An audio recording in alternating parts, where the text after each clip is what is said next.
Okay, we are now on live.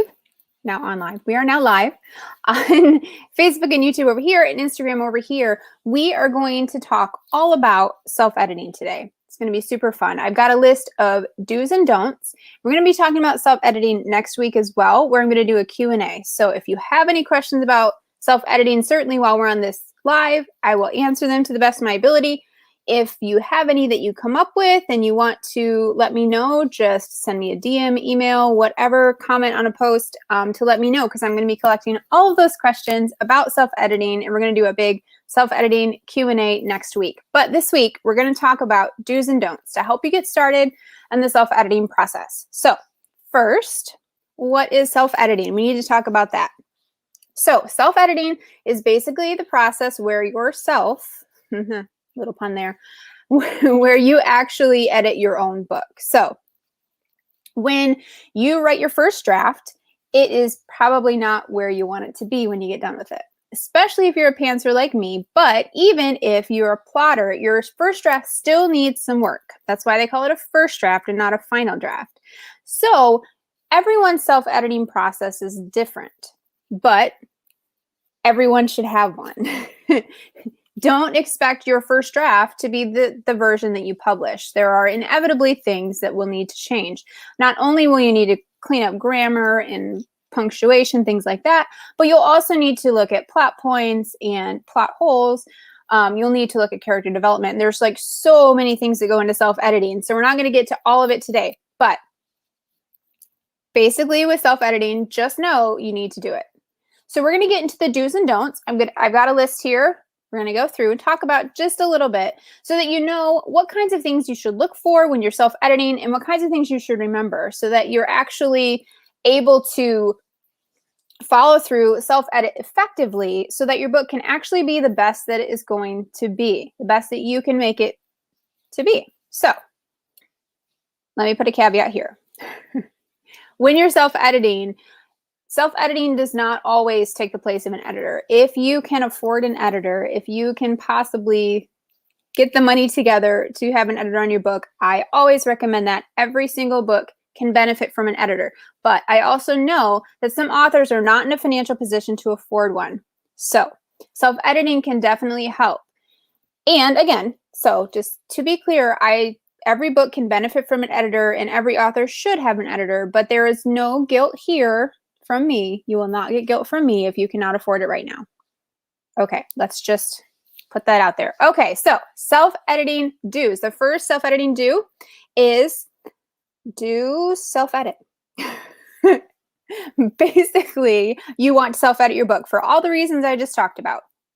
It's super important to make the book the best it can be. And if the author is not editing that, you are going to, so for example, if the author writes the first draft and sends it to an editor, there will be things that will get missed. I guarantee you, because you as the author only know what you were trying to say. Now, the editor can guess, and the good editors will probably guess pretty well, but you have to be able to communicate what you're trying to say in an effective way. And obviously, the more you write, you'll get better at doing this, but self-editing also helps develop your writing. So there's things that you will learn in self-editing, editing your own book, that you're not going to learn just by writing the first draft. And then that will just make your next book that much better and flow that much smoother. So I think the idea is that the self-editing process gets a little more honed over time. You're still going to have to edit. You probably can't get rid of it completely, but the idea is that you get better over time and improve. So my hair is being crazy. Okay, anyway. So the first do is make sure you self-edit. Do self-edit. The don't on the other side of that is do it too quickly. Skip it altogether, which is the do of self-edit, or don't skip steps. So self-editing, like I mentioned, is a process. There are a lot of drafts involved, and I have plans to talk about this like probably the rest of the month of February. We're going to cover self-editing. So keep an eye on my blog and my YouTube channel because I'm going to be doing some blog posts on the different drafts. I got some YouTube on self-editing tips, things like that. And then we'll also, toward the end of February, talk about what to do after you self-edit, which I've kind of already alluded to. But anyway, so keep an eye out for like the different drafts of self-editing. And I actually have a resource too that will help you with this.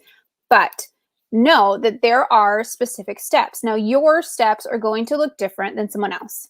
If you're a pantser, for example, your self-editing process will probably be quite a bit more extensive than maybe a plotter. Now, I'm not a plotter, so I can't speak to their self-editing process, but I know as a pantser myself, my self-editing process is pretty extensive because I'm essentially creating the outline when I write the first draft. And so I only know what happens in the book once the first draft is done, and then I have to go back and fix it. So not necessarily fixed, but you know what I mean. If you've written a book or attempted to, you know what I mean. Okay, so the second one is do personalize your process. Like I've mentioned a few times here, your self-editing process is going to be very different than someone else's self-editing process. It should be. Even if you and the person, the author next to you even if you and the person next to you writes in exactly the same way, you're a pantser, you don't have any plot, anything like that. If you are sitting next to each other, you write exactly the same way, your self-editing process is still going to look different because we all think about things differently. We all have different levels of knowledge and skill and different strengths and weaknesses in the writing process. And if you don't address those specifically according to what you need personally as an author and what the book needs because of what you're able to give it as an author, it's going to be a personalized experience. So we'll just cover that. Now, yeah, and let me tell you, it is a process developing your own self-editing process. It takes some time. It takes some honing and tweaking and all of that. But if you stick with it, I promise it will get easier and you will hone it and you will discover in the self-editing process what types of things you are good at and what types of things you need some support in. So we're going to talk about that in a minute. But so the do is personalize your process. The don't is feel like you have to follow someone else's plan. Okay. Remember how I said that no guilt thing? You're not going to get any guilt from me because everyone's process is different. Everyone writes book differently. Everyone edits differently. Everyone thinks about things differently. This is what makes writing so beautiful. And the fact that we have so many books from so many different authors, and the fact that there's a place in the world for every single author that wants to write a book and writes it, because we are all so different. We all have different experiences, personalities, anything like this. So don't let someone tell you that you're doing it wrong. You're not doing it wrong. If you're doing it right because it's right for you. So don't let anyone tell you any different. Okay, so that's my little pep talk for the day. Okay, so do know when to call in help. We're going to talk about this. And the don't is don't put too much stock in that feedback. Okay, so let's talk about where you call in help in the self-editing process. Different authors do different things, and they're called different things. So let's talk about the first one, which is an alpha or a critique partner, an alpha reader or a critique partner. So an alpha reader / critique partner, and you get to define this as the author, what that looks like. But they basically read pretty much the first draft. At least that's my understanding. This is how I do it. Now, of course, everyone's process is different and you may have a different process and that's totally fine. No guilt again. But so for me, an alpha reader or critique partner, it gives you feedback on the first draft. It depends on what your strengths or weaknesses are as an author, what you ask them to look for. For me, my weaknesses tend to be developmental edits, or at least the developmental parts of the plot and things like that, because I'm a pantser. So there's things that like maybe I'm writing and then like halfway through I decide to shift a little bit and then I miss. I miss that I need to smooth over that shift. So the alpha reader or the critique partner generally reads before you do a lot of self-editing. Now, with me, the current book that I just got back from my critique partner, who is amazing, by the way, because she gives me lots and lots of feedback and notes and lets me know where there's issues that I need to fix. But so the first one, I wrote the first draft. I wrote it super quickly, like really fast. And so I knew that it would need to sit and then I would need to go back into it. And then I would need to do a lot of tweaking. So that one actually, and it was kind of a mess when I wrote it because I was just like in the zone that week. It was like 12 days or something that I wrote the book, but I wrote it and then I realized I'd only done it from one point of view. And so once I got toward the end of the book, I'm like, crap, I need more information here. So I had to back up and add in from the other point of view of the other character. It's a romance. So I'd written it from the woman's point of view. So I needed to go back and write it from the man's point of view. And then, so some of the sections I rewrote to be from a different point of view. And she caught that because it didn't get switched over, the one little bitty section. So, and things like that. And then I just discovered there wasn't enough character development on one side. So I had to add that in. So for me, it's not necessarily, I generally write like chronologically, but it doesn't always work that way. In the book I'm currently writing, it's kind of all over the place right now because I tend to like write what feels right in that certain storyline. And then I get to a point where I'm like, I need to find out what these other characters are doing. And then I go back. Okay, so we're getting off track, but I just wanted to share all of that with you to let you know that everyone's process is different. And even my process between books are different. My first book was pretty much chronological. Like I just wrote that from front to back. It took me a while, but it was pretty much chronological. I knew like I didn't have probably as big of a cast as I do now with subsequent books in the series. Anyway, so yeah, so my first book, The Secret of the Codex, was the first in the Codex series. I'm now writing the third one. And so I've been developing my process. I've been learning how I write, what works most effectively for me and things like that. So, yeah, so call and help. So, okay, we have a question. Cool. I will get to that when I'm done talking about feedback in just a second. How do you find an alpha reader? We're going to talk about that in just a second. The second person that will give you feedback, beta readers. So typically this is more than just one. Beta readers are, they're going to read the book generally before you send it to an editor. Now, for me, and again, this is a little always a personalized process and how you define it. But for me, beta readers are like, my book is almost done. Maybe I'm having an issue with it, or I haven't done the final copy edit or content edit, because I make sure I do all of those things myself too.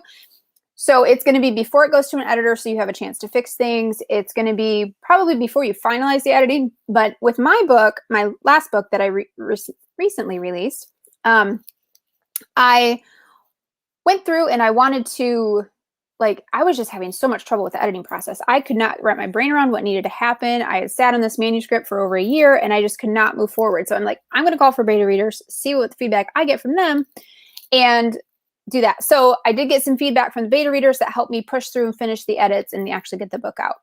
That reminded me, another thing about alpha readers kind of can help you, and critique partners can help you get an idea of the overall book itself, like the overall story, like how effective it is generally. Like, yeah, I want to know the developmental stuff. And for me, I'm pretty much like sold at this point, like this is going to be published eventually. But if you're not sure about that or whatever, alpha readers can give you feedback on that. How effective was the story? Do you like that this person did this with this person? Is that realistic? Is that something that you could buy in the context of the book? So things like that. Beta readers generally will also give you developmental feedback. Some can give you content edits. Generally with me, I'm like, hey, I'm going to handle that later, but not right now. I need the help with developmental stuff. So the biggest part when you're working with alpha readers and beta readers, alpha readers / critique partners and beta readers, is to be upfront about what you're looking for. Okay, so those are generally where you're going to need feedback. And then after you're done with the self-editing process completely, you will want to find a professional editor. Now, the reason that the self-editing process is so important to go through is that when you identify where your weak points are, that's where you can focus your financial resources into finding the editor that you need. For example, I know that my weakness in the writing process is developmental. So when I go to look for an editor, it would be a developmental editor. Generally, obviously, some people I always suggest that books do need a content editor, content or line editor, and a content editor, and then a line / copy editor. Those are both very important, and usually someone does that all at once. I do edit books, and I do a content and a copy edit at one time. But anyway, so the self-editing process will help you identify where those weak points are and what types of editors you will need to start looking for. Okay, let's get back to this question. How do you find an alpha reader? So I had joined, this is how I found mine, and then I'll give you some other suggestions. So I had joined an author's Patreon that I wanted to support her work. I followed, and she had a big community there, and they have a Discord group. So I was in a Discord group, and frequently she would put out calls, like she'd have a thread for alpha readers, critique partners. And I found an author on there, and we were both writing about superheroes. And I can't remember I think she probably reached out to me and said, hey, would you be interested in reading my book for feedback? And I was like, yes, I would love, because I don't have one. I would love for you to give me feedback. And so we connected that way. And now she's been really great. And we've, gotten back and forth to each other a couple times. The important thing is to always be gracious and respect their time, because that it's just like a reciprocation thing. So don't expect them to do all of your books really fast and then not ever get back to them on theirs. It's being, a good human. So that's how I found mine. So that's definitely a good place to look. Any writing communities, some authors that run writing communities will frequently, maybe not frequently, but periodically put out calls and say, if you're looking for a critique partner, comment on this post and then read the other comments to see if you guys match up. So that's a great way to look for it as well. Another way is to find an alpha reader or a critique partner is just do a thread yourself. You could post on Instagram or Facebook, wherever you spend most of your time. And you just try to get into a community. You can put a call out for it yourself. I generally do that for beta readers. Alpha readers, for me, I want to kind of know the person more and be more on a one-on-one basis with them. But beta readers, I don't necessarily have to have that necessarily. For me, I put out just a call. Hey, beta readers, if anyone's interested, probably over time, I would develop that more and be a little more choosy. But, when you're starting out, you just kind of let people... If they want to beta read for you, then that is amazing, because they're taking their time and their effort to give you feedback on your book. So right now, I'm not being picky, selective or anything. But yeah, so alpha readers. And then one of the best ways too is when you start making author friends, and you can do this just by, being on Instagram, starting to engage with people, starting to chat in the DMs, really getting to know a couple of people that you connect with, and not doing it in an obnoxious way, doing it in an authentic way. Just comment on a story that they had, or leave comments on their posts. Everyone that you see on Instagram, there's generally a real person behind there, especially the authors. And so we're all looking for people to connect with and just really create authentic relationships for, especially now in the pandemic when we can't do a lot of in-person socializing. So social media has become even more important for creating those connections. And author friends are like the best thing to have when it comes to marketing your book and getting the word out and all of this. They're always your biggest support. So it's tricky though. I know it's tricky, because for years I was like, how am I going to find author friends? I don't know how to do that. This is off topic of this, but very briefly, start just engaging authentically. Share their stuff.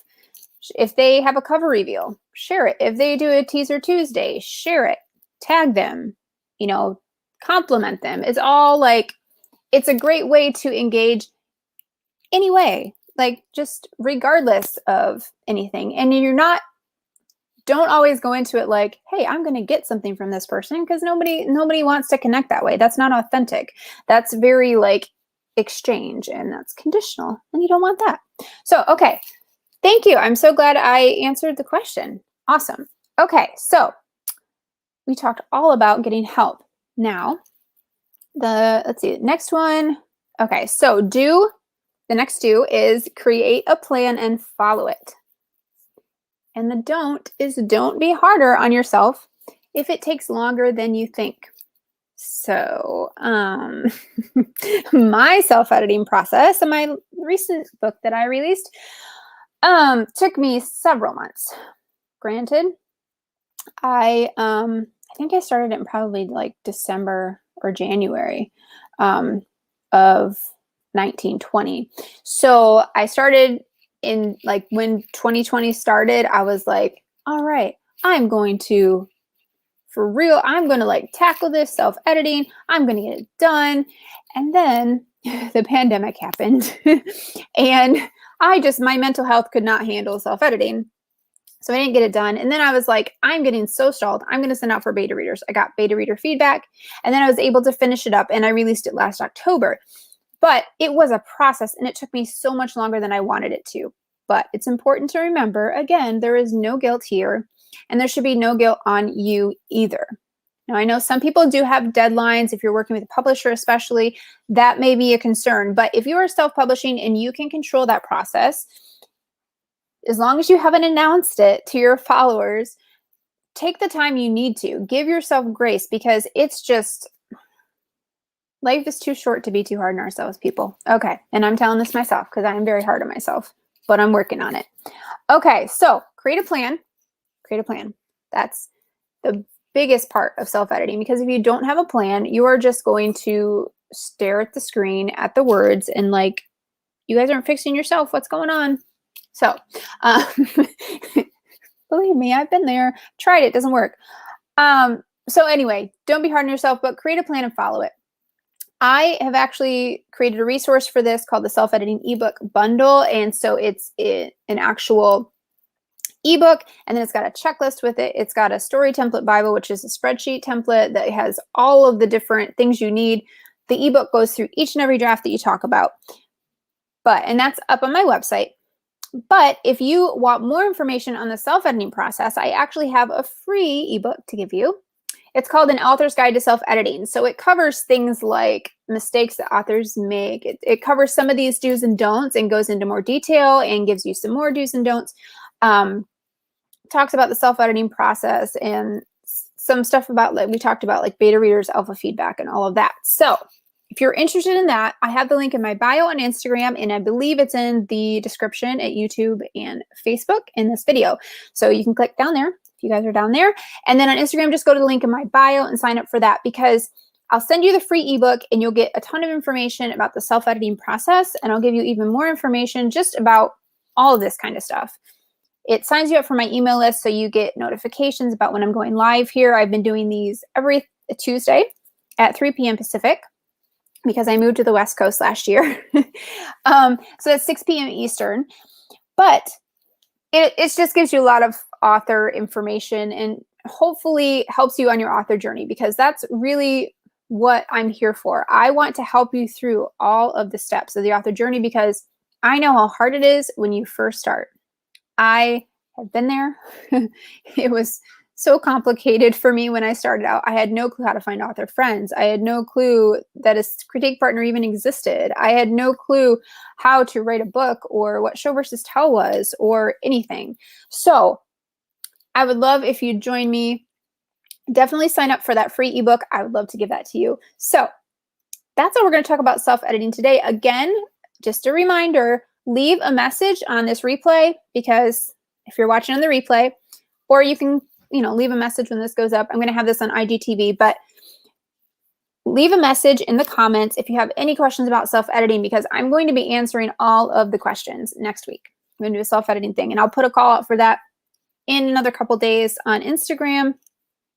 And so that we'll just chat about self-editing, get all your questions answered because self-editing is a huge thing for me as a pantser, and being an editor myself, I know what kinds of things need to be done before it gets to an editor. So yes, we're going to have so much fun next week talking about self-editing. So I hope you'll show up for that. Okay. So thank you all for coming. I will have this replay up on Instagram shortly on IGTV, and this replay will be up available for you on YouTube and Facebook. So you're welcome to rewatch it. Okay. I'll see you guys next week. Bye.